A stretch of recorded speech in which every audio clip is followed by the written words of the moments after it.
வணக்கம் மக்களே. பாக்கியலட்சுமி நாடகத்தில் அடுத்து என்ன நடக்கும் என்பதை பார்க்கலாம் வாங்க. அதுக்கு முன்னாடி நீங்க நம்ம சேனலை சப்ஸ்கிரைப் பண்ணாமல் இருந்தால் உடனே பண்ணிடுங்க. பாக்கியாவுக்கே தெரியாம ஈஸ்வரி இனியாவுக்கு கல்யாணம் பண்றதுக்காக முடிவு பண்ணிருக்காங்க. இந்த விஷயம் தெரிய வந்த உடனே பாக்கியா கோவப்பட்டு இந்த கல்யாணம் கண்டிப்பா நடக்காது அத்தை, என்ன மீறி நீங்க எப்படி கல்யாணம் பண்றீங்கன்னு நான் பாக்குறேன் என்று கோவப்படுறாங்க. இனியா பாட்டி கிட்ட வந்து பேசுறாங்க. பாட்டி, எனக்கு இப்ப இந்த கல்யாணம் வேண்டாம். நான் அம்மா கிட்ட பிராமிஸ் பண்ணிருக்கேன். கண்டிப்பா நான் அந்த ஆகாஷ் கிட்ட பேச மாட்டேன். பாட்டி, என்ன நம்புங்க. டாடி, நீங்களாவது பாட்டி கிட்ட சொல்லுங்க ப்ளீஸ் டாடி. இப்ப நான் ஆகாஷ் கிட்ட பேசுனதுனால தானே எனக்கு இந்த திடீர் கல்யாணம். டாடி, நான் படிச்சு முடிக்கணும். நான் அம்மா கிட்ட பிராமிஸ் பண்ணிருக்கேன். கண்டிப்பா நான் அவன்கிட்ட பேச மாட்டேன். நான் நல்லா படிப்பேன் டாடி. நான் படிச்சு சொந்த கால்ல நிக்கணும்ன்றதுதான் அம்மாவோட ஆசை.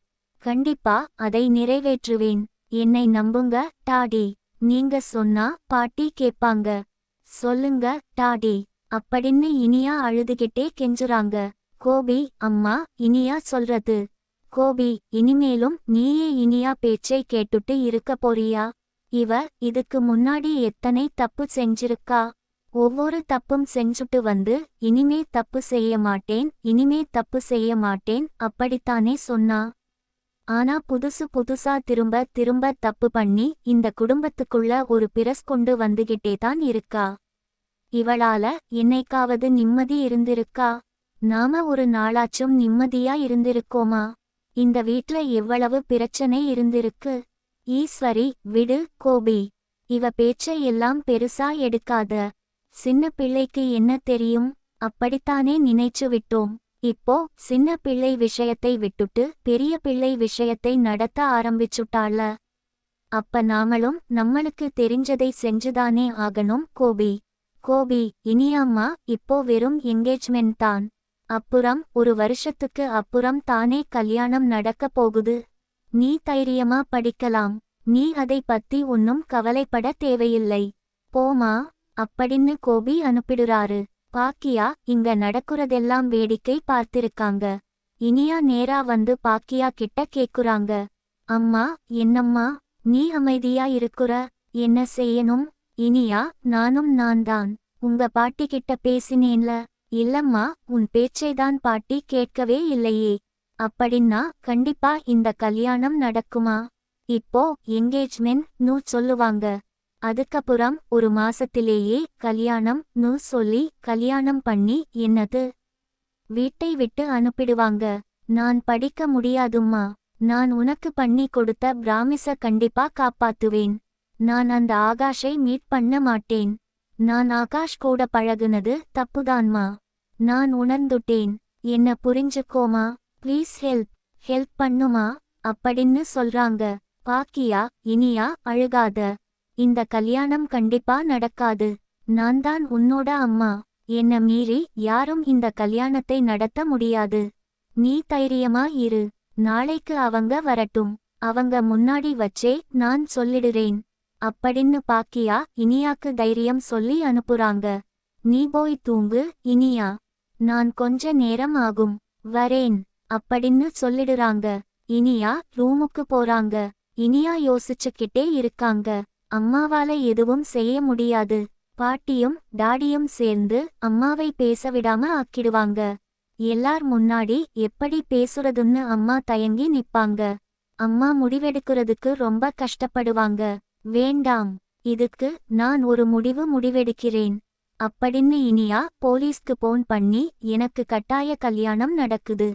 அதை தடுத்து நிறுத்தணும் அப்படின்னு இன்ஃபார்ம் பண்றாங்க. போலீஸ், உன் பேர் என்ன?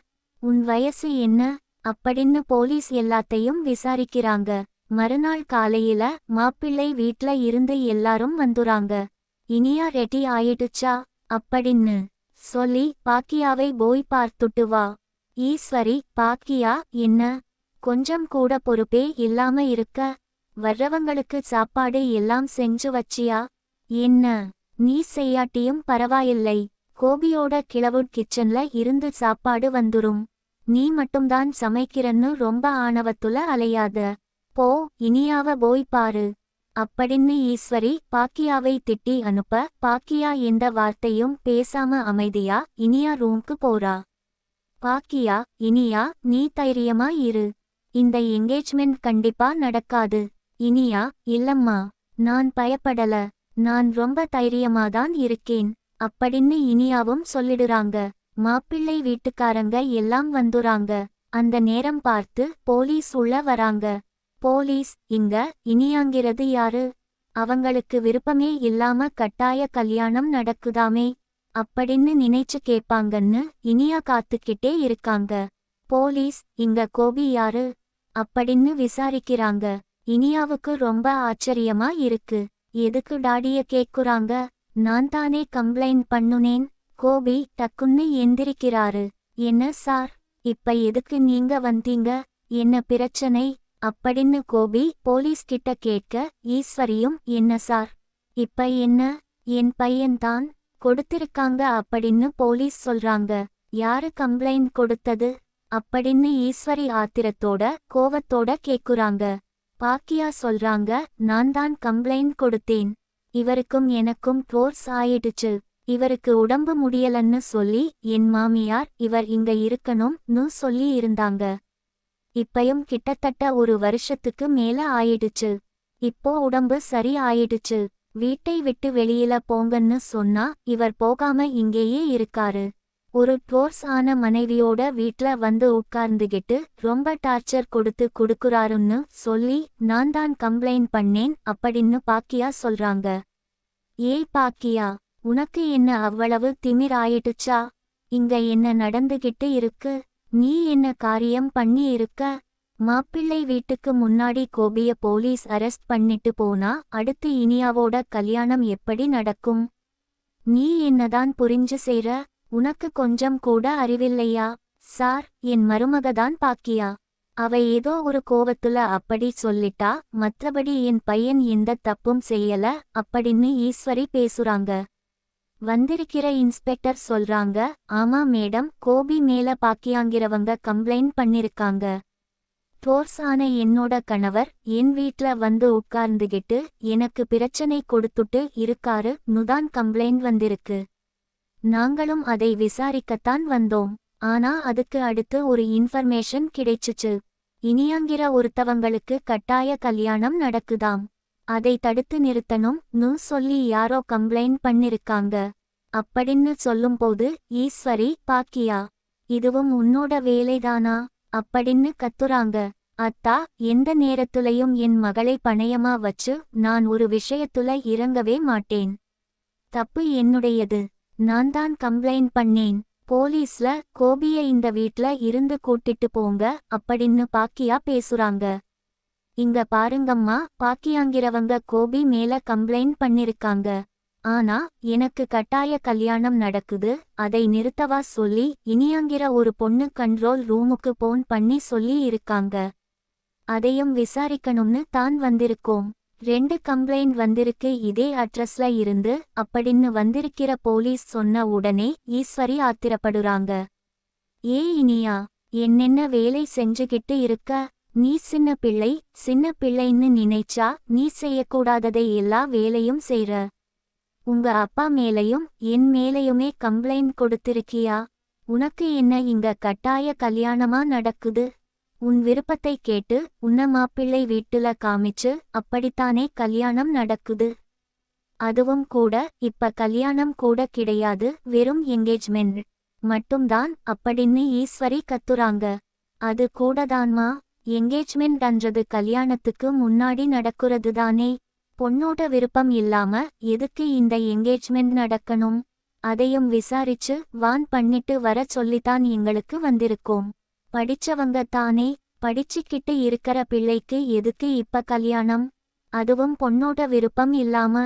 கண்டிப்பா இந்த கல்யாணம் நடக்கக்கூடாது அப்படின்னு போலீஸ் சொல்றாங்க. ஏய் பாக்கியா, எல்லாத்துக்கும் நீதான் காரணம். பொம்பள பிள்ளையை எப்படி வளர்த்து வச்சிருக்கிற? பெத்த அப்பா மேலையும் பாட்டி மேலையும் கம்ப்ளைண்ட் பண்ற அளவுக்கு திமிர் புடிச்ச பிள்ளையாதான் வளர்த்து வச்சிருக்கிற.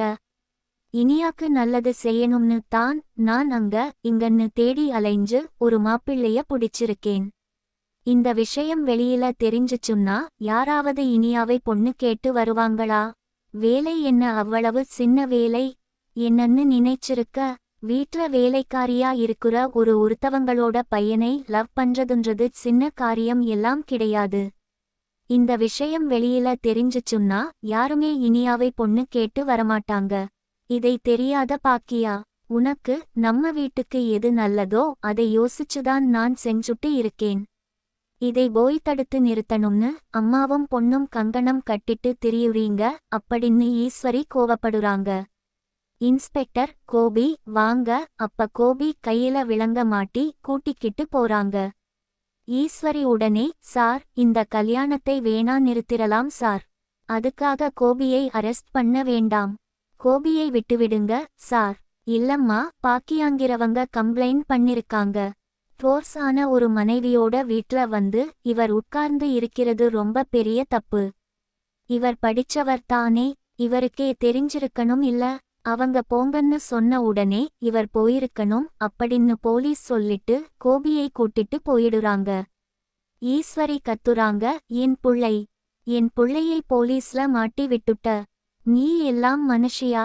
நீ எல்லாம் நல்லவளே கிடையாது. அதனாலதான் கோபி உன்னை டோர்ஸ் பண்ணிருக்கான். கோபி பண்ணது கரெக்ட் தான். உனக்கு ரொம்ப திமிர் ஆயிடுச்சு பாக்கியா. 2 ரெஸ்டாரண்ட் வச்சு நடத்துறோம் அப்படிங்கிற ஆணவம். நிறைய காசு வருது இல்ல, அதான் உனக்கு திமிர் ஆயிடுச்சு. இப்படி பேசும்போது, அத்த நீங்க எது வேணாலும் சொல்லிக்கோங்க அத்த. ரொம்ப திமிர் ஆயிடுச்சு. ரெஸ்டாரண்ட் வச்சு நடத்துறேன் ஏன்னா சாப்பிடுறதுக்கு காசு வேணும் அத்த. உழைக்கிறேன், அதனாலதான் 2 ரெஸ்டாரண்ட் அளவுக்கு நான் வளர்ந்து இருக்கிறேன். இந்த கல்யாண எங்கேஜ்மெண்ட் நிறுத்துறதுக்கு எனக்கு வேற வழி தெரியல. கோபி உங்க கூட இருந்தாதான நீங்க இந்த அளவுக்கு தைரியமா முடிவெடுக்குறீங்க. அதனாலதான் நான் போலீஸ்ல கம்ப்ளைண்ட் பண்ணுனேன். இப்ப இந்த எங்கேஜ்மெண்ட் நடக்காதுல அப்படின்னு பாக்கியா சொல்றாங்க. இனியா, நீ எப்பயா போன் பண்ணுன? இல்லம்மா, நீங்க என்ன பண்ணுவீங்களோன்னு தெரியல. அதனாலதான் நான் போலீஸ் ஸ்டேஷனுக்கு போன் பண்ணினேன். இந்த கல்யாணத்தை எப்படியாவது நிறுத்தணும்ன்றதுக்காக நான் தான் சொன்னேன். இல்லை இனியா, இந்த கல்யாணம் நடக்காது அப்படின்னு ஏன் நீ என்னை நம்பல? அம்மாவும் பொண்ணும் மாத்தி மாத்தி இப்படி செஞ்சுகிட்டு இருக்கீங்க. இதெல்லாம் உங்களுக்கு நல்லதே கிடையாது அப்படின்னு ஈஸ்வரி திட்டிட்டு போறாங்க. டேய் செலியா, வா, உங்க அப்பாவை ஸ்டேஷன்ல இருந்து கூட்டிக்கிட்டு வரணும். இனிமே இவ கூட யாரும் இருக்க முடியாது. அத்த, நான் சொல்ற பேச்சை கேட்டு அமைதியா இங்க இருக்கிறதுனா இருங்க. மறுபடியும் உங்க பையனை கூட்டிட்டு வந்து இதே வீட்லதான் வைப்பேன் அப்படின்னு சொன்னீங்கன்னா நீங்களும் வீட்டை விட்டு வெளியில போங்க. ஏய் பாக்கியா, என்ன பேசுற? நல்லா தெளிவாதான் அத்த பேசுறேன். நீங்க இனிமேலும் இந்த வீட்டுக்குள்ள இருந்து பிரச்சனையை உருவாக்காதீங்க.